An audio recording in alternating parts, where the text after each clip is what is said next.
আসসালামু আলাইকুম রহমতুল্লাহ। আপনারা সবাই ভালো আছে? আলহামদুলিল্লাহ। ওয়াজ শুনতে শুনতে মনে হয় ক্লান্ত হয়ে গেছে। বলতে পারেন হুজুর আপনারা আছেন আরামে, আসছেন গাড়ি দিয়ে, করবেন বয়ান, খাইবেন রাত, নিয়ে যাবেন টাকা। আমরা তো আসছি যে খেলের মধ্যে বসে। আসলে আপনাদের বসাটাই হলো প্রকৃত সুন্নতি বসা। কি বসা? এটা হলো হযরত মুহাম্মদ সাল্লাল্লাহু, উচ্চ আওয়াজে বলেন সাল্লাল্লাহু, ওনার সুন্নত। আর চেয়ারে বসা আদম আলাইহিস সালামের সুন্নত। শ্রেষ্ঠ নবীর শ্রেষ্ঠ কাজ করতেছেন, তাতে আপনারা খুশি না বেজা? হাসরের ময়দানে ব্যাংক যেরকম লাফাইতে থাকে, একদল লোক এরকম লাভ পারে পারে খুশি খেলা জান্নাতের গেইটে যায় ভিড় করতে থাকে। ফেরেশতারা জিগাইবে, আয় আল্লাহ এরা খারা। দাদাপুরে কুরআনের ব্যাখ্যায় আসছে, এরা হলো দুনিয়ার জগতে যারা জান্নাতি প্যান্ডেলে যায় বৈশা সমঝোতার সহিত একসাথে একত্রিত হইয়া দিনই আলোচনা শুনতে। সুবহানাল্লাহ কইতেন না? এই ফরমালিন মার্কে সুবহানাল্লাহ আওয়াজ হইলে হইব, আর উচ্চ আওয়াজে বলি সুবহানাল্লাহ। সেই জান্নাত কি আমরা পাইতে চাই? তাহলে ফাঁকা জায়গাটুকু পূরণ করা লাগবে। ফাঁকা জায়গাটুকু পূরণ করতে হবে। আমরা যারা ওইখানে আসছি, মেহেরবানি করে ফাঁকা জায়গাগুলো পূরণ করে দিই। আলহামদুলিল্লাহ, আলহামদুলিল্লাহ নাহমাদুহু ওয়া নাস্তাঈনুহু ওয়া নাস্তাগফিরুহু ওয়া নু'মিনু বিহি ওয়া নাতাওয়াক্কালু আলাইহি ওয়া নাউযু বিল্লাহি মিন শুরুরি আনফুসিনা ওয়া মিন সাইয়্যাতি আ'মালিনা। أما بعد فأعوذ بالله من الشيطان الرجيم. بسم الله الرحمن الرحيم. والعصر إن الإنسان لفي خسر إلا الذين آمنوا وعملوا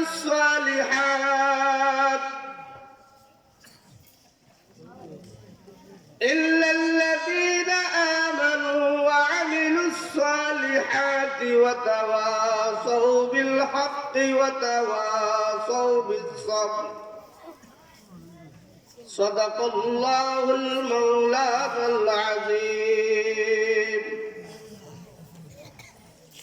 وقال النبي صلى الله تعالى عليه وسلم: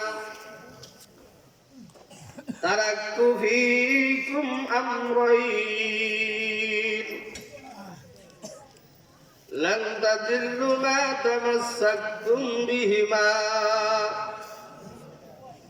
كتاب الله وسنة رسوله أو كما قال عليه الصلاة والسلام. وصدق رسوله النبي الأمي الكريم. يا إلهي يا إلهي يا إلهي بہرحال تو ہی مشکل کشائی، تو ہی قادر جلیل اللہ جہادار، بہرحال تو ہی مشکل نگادار. گناہوں کی کشتی ڈبا دے خدایا، تو دریائے رحمت بہا دے خدایا.